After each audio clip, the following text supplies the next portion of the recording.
Bismillahirrahmanirrahim. Assalamualaikum warahmatullahi wabarakatuh.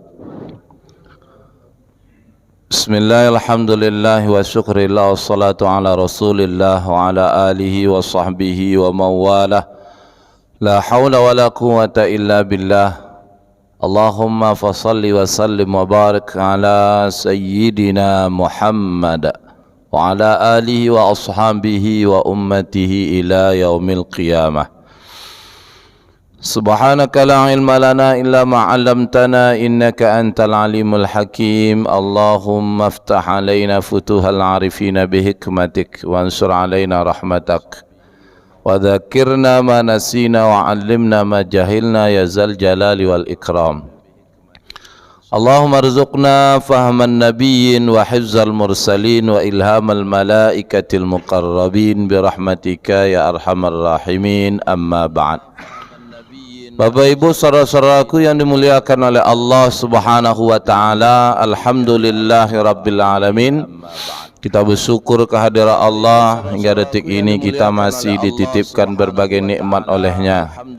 Di antara nikmat yang Allah titipkan itu adalah nikmat umur, nikmat hidup. Dengan nikmat itulah kita bisa beraktivitas hari ini dan bisa hadir ke masjid yang kita cintai ini. Mudah-mudahan setiap yang kita lakukan dicatat oleh Allah hendaknya dengan sebagai amal soleh, pahala di sisi Allah, dan juga kelak menjadi hujjah bila mana kita ditanya di mahkamah Allah terkait nikmat yang Allah telah berikan kepada kita. Bapak Ibu saudaraku yang berbahagia, pertemuan pekan lalu kita sudah membahas seputar masalah harta, dan harta itu perkara yang kelak akan banyak membinasakan dan mencelakakan orang. Oleh karena itu seorang mukmin mesti mengambil harta yang halal saja, karena harta yang halal itu kelak akan dihisab, namun harta yang haram pemiliknya akan diazab. Nah, oleh karena itu pada kesempatan ini kita lanjutkan bahasan seputar harta tadi, di mana kita harus pahami dulu apa dimaknai dengan harta itu sendiri. Kita sudah paham kalau mukmin itu dilarang oleh Allah mengambil semua yang batil. La ta'kulu amwalakum bainakum bil batil. Nah, apa dimaknai dengan harta sendiri? Harta sendiri kalau kita lihat secara makna lughah, harta itu ismun li jami'in ma yamlikuhul insan. Ismun, nama, li jami'in ma yamlikuhul insan, untuk semua apa saja yang dimiliki oleh manusia. Makanya kalau kita lama ketemu dengan kawan, baru ketemu sudah lama tak jumpa, ketika ada kawan kita bertanya, teman kita bertanya, pasti pertanyaan awal itu tentang anak. Anakmu berapa? Anak saya alhamdulillah ada 5. Maka apa yang dijawab oleh kawan kita atau teman kita tadi? Wah, kamu kaya. Kenapa? Karena anak dianggap harta. Kalau kita kembalikan kepada makna lughah, maka anak itu harta dalam makna bahasa, ma yamlikuhul insan, apapun yang dimiliki oleh manusia. Namun yang kita maksud dalam kajian kita setiap pekan pertama, ketiga, pekan ganjil di hari Rabu ini seputar masalah muamalah, maka yang dimaksud adalah harta itu bukan harta yang demikian. Oleh karena itu Bapak Ibu kita perlu melihat makna syar'i atau istilah dari harta. Para ulama merumuskan apa dimaknai harta itu, harta kullu ma yantafa'u bihil insan ayyu wajhi binal wujuhis syar'iyyah. Ini sesuai dengan apa yang diungkapkan oleh Ibnu Katsir dalam tafsirnya ketika menafsirkan surah An-Nisa ayat yang ke-29, la ta'kulu amwalakum bainakum bil batil. Apa dimaknai dengan batil? Ay al mukasib allati hiya ghaira syar'iyyah, Harta batil itu apa? Apapun yang diusahakan dengan jalan yang tidak syar'i. Sehingga para ulama pun memaknai harta itu apa? Kullu ma yantafa'u bihil insan. Kullu ma, setiap apa saja, yantafa'u bihil insan, yang dapat senantiasa dapat dimanfaatkan dengannya oleh manusia, ayyu wajhi minal wujuhis syar'iyyah, yang diperoleh dengan jalan yang syar'i, jalan sesuai dengan syariat, yakni hukum Islam. Artinya ketika syariat membolehkan kita miliki sesuatu itu dan kita bisa manfaatkan, maka itulah disebut dengan harta. Oleh karena itu, sesuatu yang haram tidak bisa dimanfaatkan, maka tidak bisa disebut sebagai harta. Ini seperti yang Nabi jelaskan dalam sabdanya, sebuah hadis riwayatkan oleh Imam Ibnu Hibban. Apa kata Nabi sallallahu alaihi wasallam? Man jama'a malan min haramin. Man, siapa saja laki-laki maupun perempuan, jama'a malan, telah mengumpulkan harta, min haramin, dari cara-cara yang haram, fatasaddaqa bihi, maka dia sedekahkan dengan yang haram itu, falam yakun fihi ajrun, maka sekali-kali tidak pernah dia dapatkan ajrun, balasan dari apa yang dia sedekahkan. Wa kana israhu alaih, meski dia bersungguh-sungguh dalam bersedekah, maknanya ikhlas pun dia bersedekah, tanpa ada skenario, tanpa ada paksaan, tulus dia berharap ridha Allah. Tapi ketika yang dia sedekahkan itu sesuatu yang dia dapatkan, dikumpulkan, diusahakan dengan cara yang haram, maka kata Nabi, lam yakun fihi ajrun, maka tak pernah sekalipun dia mendapatkan balasan pahala dari apa yang dia sedekahkan. Tak ubahnya ibu bapak yang berbahagia kalau diibaratkan seperti sebatang lilin. Ketika masjid ini di tengah malam gelap gulita, lampu mati, maka tak ada cahaya sedikit pun di dalam masjid ini. Ketika lilin sebatang dihidupkan, maka masjid ini akan ada cahaya. Namun tengoklah beberapa saat kemudian apa yang terjadi dengan nasib sebatang lilin.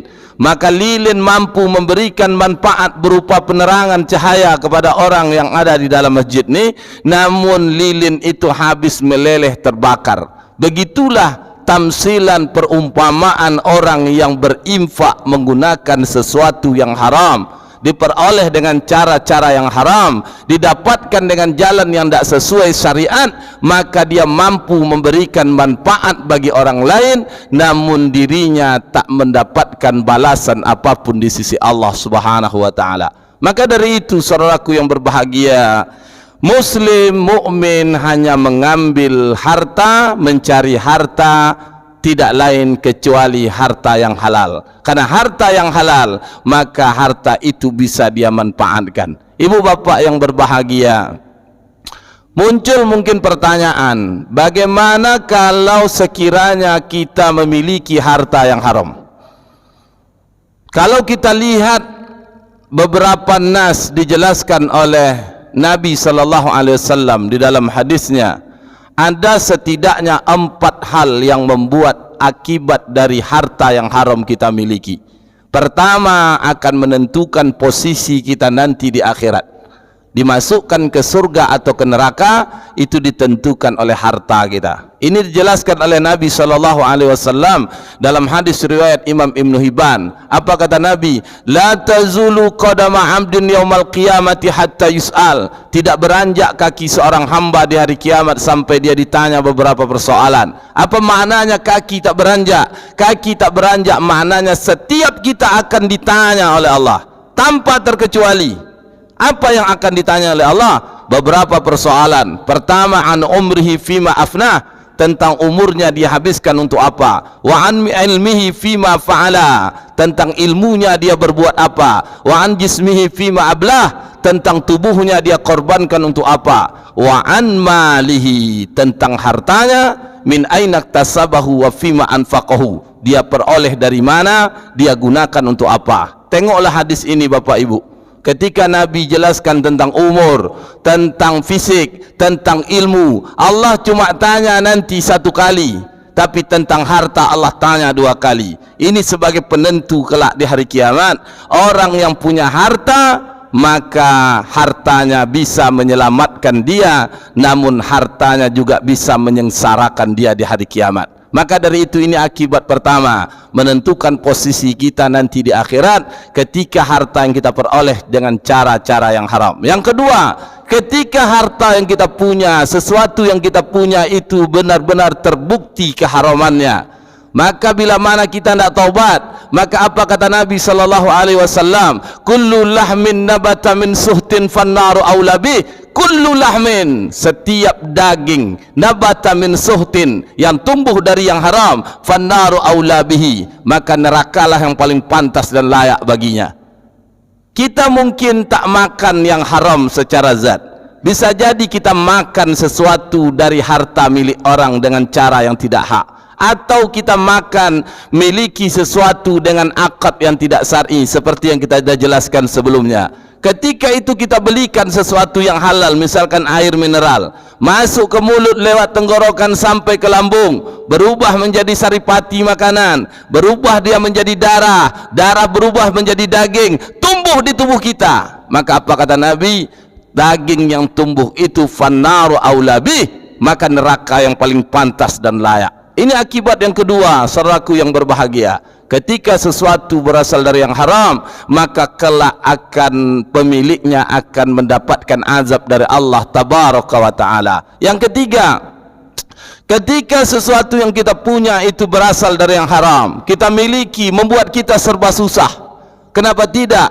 Nabi katakan dalam sabdanya, la yu'jibuka imru'un, jangan takjub dengan seseorang, man kasaba malan min haram, yang mendapatkan, mengusahakan mencari harta dengan cara yang haram. Wa in anfaqa aw tasaddaqa bihi, ketika yang haram itu disedekahkan atau diinfakkan, lam yuqbal minhu, infak sedekahnya lam yuqbal, tak pernah diterima, minhu, darinya yang disedekahkan. Coba diinfakkan tidak diterima. Kalau tak diinfakkan, wa in amsaka, jika harta yang haram itu bersamanya, bersamamu, maka apa yang terjadi? Lam yubarik lahu fihi, tidak pernah sekalipun mendatangkan keberkahan. Keberkahan, berkah maknanya ziyadatul khair wal ajri, bertambah kebaikan dan pahala. Apapun yang kita lakukan dengan apa yang kita punya berasal dari yang haram, tidak mendatangkan kebaikan dan pahala. Bahkan Syekh Abdullah Al-Ba'lawi dalam kitabnya Sulamut Taufiq itu dijelaskan, orang solat itu diterima kalau memenuhi rukun dan syarat. Salah satu syarat yang menentukan salat diterima, ada syarat diterimanya salat itu, satu di antaranya ayyakuna ma'kaluhu wal malbasuhu wa musallahu halal. Salat diterima ketika yang dimakan, diminum, pakaian yang menempel di tubuh, tempat yang digunakan untuk salat itu berasal dari yang halal. Kalau berasal dari yang haram, maka salat tak makbul, tak diterima oleh Allah. Meski kita memenuhi syarat wajib, meski kita sudah memenuhi syarat sah, tapi tak memenuhi syarat diterimanya salat. Satu di antara syarat diterimanya salat, mesti memiliki sesuatu yang halal. Kalau yang haram membuat salat kita tak diterima. Sesuai dengan hadis Nabi tadi, wa in amsaka lam yubarik lahu fihi, jika bersamamu harta yang haram, maka lam yubarik lahu fihi, tidak pernah mendatangkan keberkahan. Wa in mata, jika mati, wa tarakahu, ditinggalkan yang haram, zadahu ilan nar, ini jadi bekal baginya masuk ke dalam nerakanya Allah subhanahu wa ta'ala, mempercepat masuk ke dalam neraka. Karena apa? Karena sesuatu yang kita miliki berasal dari yang haram. Apakah yang haram secara zat? Apakah yang haram itu milik orang lain? Termasuk yang haram itu disebabkan oleh akad atau transaksinya. Yang terakhir, ibu bapak yang berbahagia, akibat yang keempat sesuatu yang haram kita miliki dijelaskan oleh Nabi sallallahu alaihi wasallam, di mana sesuatu yang haram itu membuat doa tak diijabah oleh Allah. Mungkin kita bertahun-tahun meminta sama Allah, banyak yang kita minta, namun Allah tak ijabahkan permintaan kita. Bukan Allah tak mau mengabulkannya, karena Allah telah berjanji, ud'uni astajib lakum, minta kepadaku, astajib lakum, pasti dikabulkan oleh Allah. Namun kenapa ketika kita meminta namun Allah seakan-akan tak mengabulkannya? Bukan Allah tak mau mengabulkan, kita yang telah menghalangi doa kita tak diijabah oleh Allah. Apa penyebabnya? Salah satunya disebabkan oleh harta atau sesuatu yang kita miliki berasal dari yang haram. Ada sebuah hadis yang panjang dijelaskan oleh Nabi SAW, menjelaskan seorang laki-laki yang melakukan safar pergi haji. Kata Nabi, ar-rajulu yatilus safar. Ada seorang laki-laki yang melakukan safar perjalanan jauh. As'an aghbar, terlihat badannya kumal, rambutnya kusut karena pergi haji jalan kaki, lewat jalur darat, berdebu badannya, Pak. Kumal badannya, rambutnya kusut, acak-acak. Ketika sampai di tempat mustajab, di tempat doanya dikabulkan di Haramain, maka dia angkat yamuddu yadaihi ila sama, dia angkat tangannya ke langit. Ketika diangkat tangan ke langit, dia berdoa kepada Allah, ya Rabbi, ya Rabbi, ya Rabbi. Dia sampaikan hajatnya di hadapan Allah. Namun apa kata Nabi SAW? Wa mat'amuhu haram, wa mashrabuhu haram, wa malbasuhu haram, wa ghaziya bil haram, fa anna yustajaba lidzalik. Apa kata Nabi? Wa mat'amu haram, yang dimakannya berasal dari yang haram. Wa masrabu haram, yang diminumnya berasal dari sesuatu yang haram. Wa malbasu haram, pakaian yang menempel di tubuhnya berasal dari yang haram. Wa ghaziya bil haram, dia hidup dengan fasilitas-fasilitas yang haram. Fa anna yustajaba lidzalik, bagaimana mungkin doanya dikabulkan oleh Allah? Maka dari itu berhati-hati saudaraku, jangan bersuuzon dengan Allah. Bila kita minta Allah belum kabulkan, bukan Allah tak mengabulkan. Bisa jadi yang ada sama kita, apakah itu lewat makanan dan minuman, apakah itu pakaian yang menempel di tubuh kita, apakah selama hari ini kita hidup dengan fasilitas yang haram, itulah yang menyebabkan doa kita tak mustajab, doa kita tak dimakbul, tak diterima oleh Allah.